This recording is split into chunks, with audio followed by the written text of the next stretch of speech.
sa itong segundo distrito. Congresswoman Amy Tan. So, kanatong tanan, di nalago mo tubag o giungsa ko nila, basta kay ang ako nagpadayag nako sa akong nahimo o atong plano, programa nga sa umaabot nga mga katuigan, at least kita tanan mga tao din sa probinsya sa Southern Leyte, di ta mapaaw o watay kanon, di ta mapaaw o watay inunta maayong kaugmaon kay giplano na ni Governor Mian na at least pag-abot ang mga tuiga, ready ang provincial government, ready unja nga makahatag og suporta tabang. O katapusan, rest assured, ang atong Vice Mayor Jimmy Damolo o atong tabangan, atong tabangan, atong suportaran 100% ang suporta sa provincial government pagdevelop ining lungsod sa Liloan.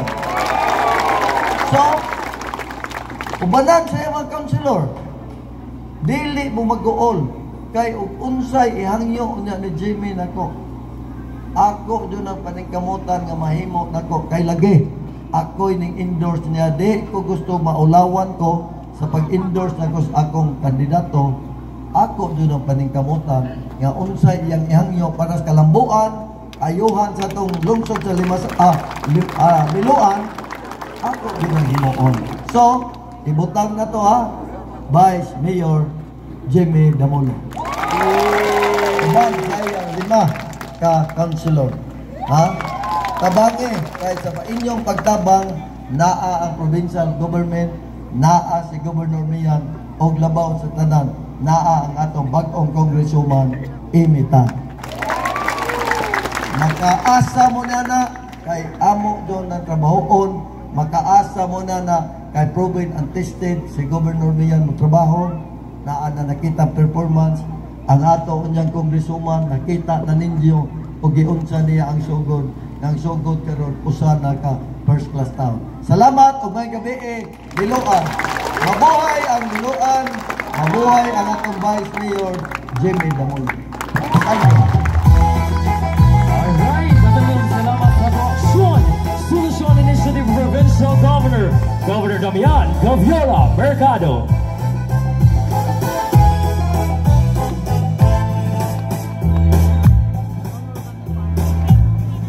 Now, ladies and gentlemen, ang sunod na to nga mamumulong, anak sa libagon na minyo o kabalianon, nahimong babaeng sugudnon, a 4-time SGLG awardee, nahimong kaning mayor sa Sugod, the founder of the biggest women's association of Sugod, garnering 8,000 members. Ladies and gentlemen, ang dili na to kapugnan, nga mahimong inahan sa segundo distrito, Congresswoman Amy Tan!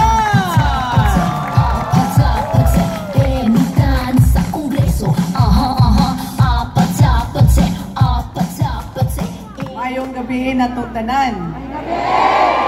Mayong gabi ipod sa mga municipal officials dinhi sa lungsod sa Liloan, atong provincial governor Honorable Damian Mercado, sa atong Vice Gov Milay, sa mga kaubanan nato dinhi sa entablado, ang atong mga umaabot nga mga board members, sa ato usab nga mga kandidato dinhi sa lungsod sa Liloan, magpapili Vice Mayor Jimmy Damolo, sa mga kauban nga magpapili kog konsihal, ang atong anak sa Liloan nga kanunay nagsuporta sa grupo ni Gobmian, Sir Mike Maamo, kauban sa iyang kapika si Ma'am Hilda.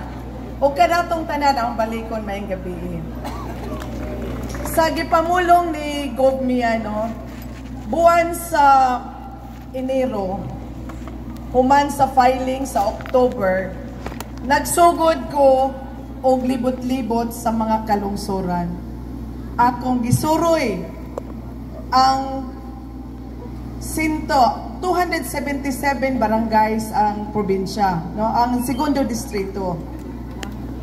190 na ang ahong nahuman og suroy. Ug kalois Ginoo, kaning Panaon area, San Ricardo, Pintuyan, San Francisco, Liloan, nalibot na naho. Nahimamat na naho ang mga katawhan sa nagkalain-laing barangay. O sa dihang naglakaw-lakaw ko sa mga kabaranggajan, ahong nakita ang sitwasyon. O dito ko, no, wama ko yung waangang paglakaw, pagtanaw man, unsay mga problema, paghimamat sa katawhan. Pero wa naho damha, nga ang ahong nakita, ang mga proyekto man, sa ahong kaatbang, nga kadaghanan, ni wa man mahuman. Isip lumad nga lumulupyo sa segundo distrito. Ako nakaingon nganong nainani man nga unta nalipay ta nga sigub miya naningkamot nga kita mahimong segundo distrito, nga kita makatinir og kaugalingong budget. Pero wa man maayo, no? Dili maayo ang paghimo sa mga proyekto. Sayang kaadyo. Mo nang nasakitan ko kay nikaingon ko og inani kanunay magunsa na lamang ang atong pundo, ang atong pag-ugmad sa segundo distrito, kung dili nato undangon kaning way hinungdan nga pagserbisyo. Pagsuod na ho sa mga rallies, no, mga pulong-pulong sama ni ani, kasagaran nabati na ho ang mga sentimento sa mga katawhan.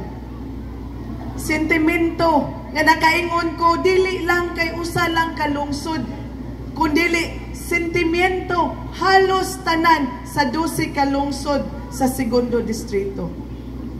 So unsa man ni nga mga problema, unsa nga sentimento nakaingon ko nga nagpariha ang sentimento sa paghatag og ayuda. Ang ayuda mao gadyoy kasagaran, no, nga dismayado ang tanan tungod kay dunay pagpili-pili.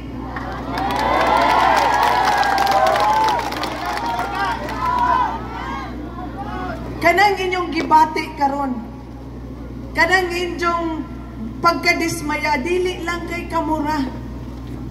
Maong nakaingon ko, kita unta tanan entitled ta, duna tay katungod sa pagdawat kay kaning ayuda buhis nas katawhan. Dapat tanan matagaan, way pagpili-pili. Mao nang niingon gani sigub miyan nga tabangi ko ninyo nga makakita og katugbang.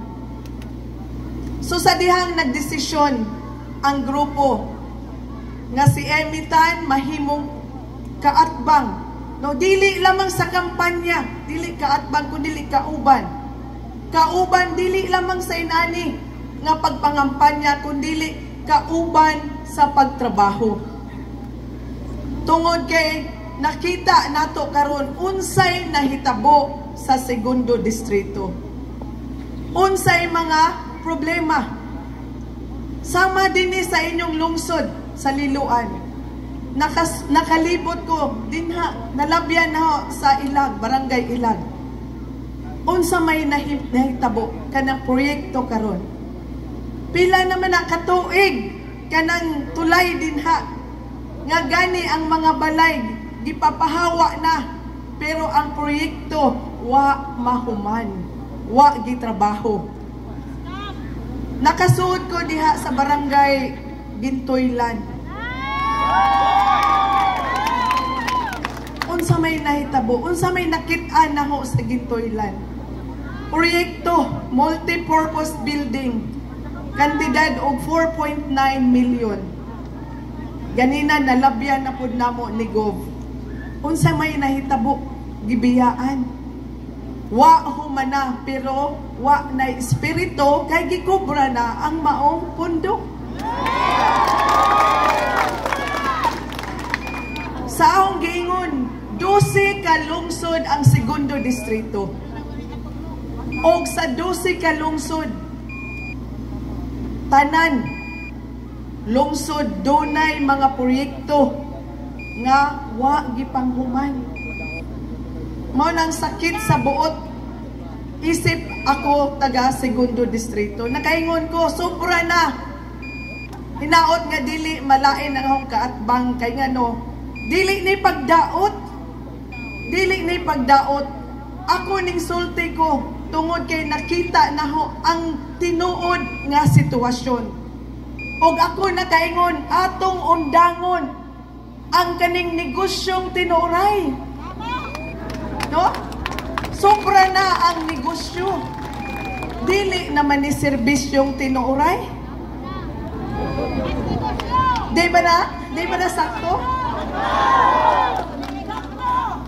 Og maghatag og ayuda, dili patas. Dunay pagpili-pili. Og muhatag ganing proyekto, dili pud panghumanon. Kobraho na daan. Asa man ta padung ni ani? Angay ba na nato ipadayon? Mao na nga karon kitang tanan mag-usa ta. Magbag-o ta. Dili nato sayangan nga kita gitagaan na unta taghigayon. Nalipay unta ta kay segundo distrito na. Makapatuyang na unta ta pagsulbad sa mga problema sa mga kabaranggayan. Ang pagpili sa usa ka leader, mupili tag leader, tan-awon man na ang agi. So kalois Ginoo, sa dihang na mayor ko siyam katuig, nahimo kong kapitan, nahimo kong mayor. Kalois Ginoo, ang lungsod sa sugod, sama sa giingon ni board member na Prihis kay usaman siya sa nakauban na ho nga konsihal sa lungsod. Sa dihang wa pa siya mahimong board member. Usa ka 5th class municipality. Og nahuman na ho, no? Karon kalois Ginoo ang sugod usa na ka 1st class municipality. Maunay tan-awon kung magpili kag leader. Leader nga dunay agi. Leader nga dunay experience. Ug labaw sa tanan, leader nga kamao mo tan-aw kung unsay kahimtang sa katawhan. Mao gid na tan-awon. Dili pwede ang usa ka leader nga dili ka mosabot. Kay kanira bang tao nga mapahitas-on ang Ginoo nagtan-aw, no? Kadtong nagpataas ipaubos. Kadtong nagpaubos ipataas.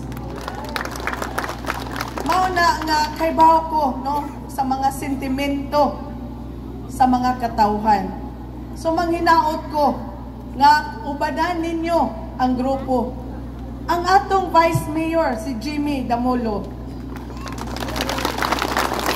tuyog sa ilang mga konsihal.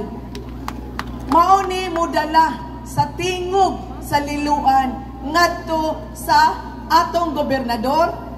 Kini sila maoy modala sa tingog sa liluan ngadto sa kongresista.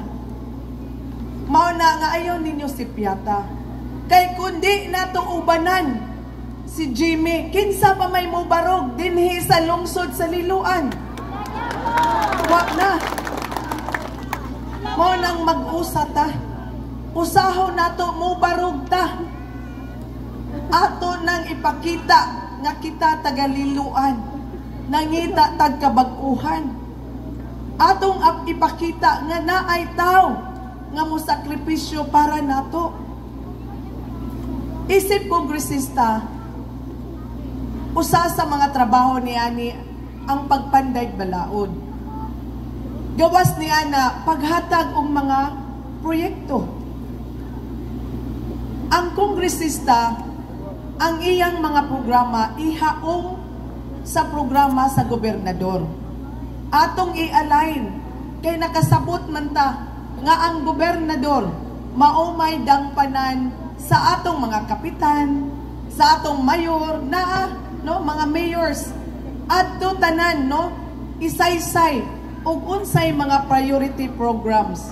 So mao nay ahong gustong ipasabot sa katawhan nga ang programa sa kongresista dapat align sa gobernador para nga mausa ang atong direksyon, nga ang purpose diani mauman ang pagpalambo sa atong segundo distrito o sa entero probinsya sa Southern Leyte. So mao na nga mohangyo ko ninyo tanan nga unta tagaan ko ninyo chance isip inahan pareho ta mga inahan mga babay. Ang inahan magpakainahan. Mupangga sa mga anak nga way pagpili-pili. Mupangga sa mga anak ug patas. Sa giingon panigog tagai og kumpiyansa, tagaig higayon para makita ninyo kung unsa si Emitan mupangga, kung unsa si Emitan mo alagad. Dili na ko ganahan mo gamit sa word nga serbisyo. Tungod ang serbisyo gisagulan na magingong kag serbisyong tinuoray. Sa pagkatinuod di na ko ganahan mo gamit. Tungod kay ang serbisyo nahimo na malaging negosyong tinuoray. Mao na nga ako maingon ko si Emitan andam mualagad sa tanan katawhan sa segundo distrito. Di na to kalimtan, nga sigub miyan kasabuta daghan ang mga nahimo nga proyekto dinhi sa lungsod sa Liloan. Makita man mo na giingon nga dili na ikalalis, daghan mga programa nahimo ato gihapong ubanan, si Gov, si Vice Gov Milay, ang atong mga board members nga unta akong hangyo para nga mas mupaspas pa og samot ang atong ang tuyo nga makahatag pagdugang pag-uswag sa atong probinsya, ato pong ibalik ang atong mga board members. Ang atong incumbent board member ika-7 sa balota na Prihis, Jose Lucente, magpapili board member number 5 sa balota. Roland Bacoy, number 1 sa balota.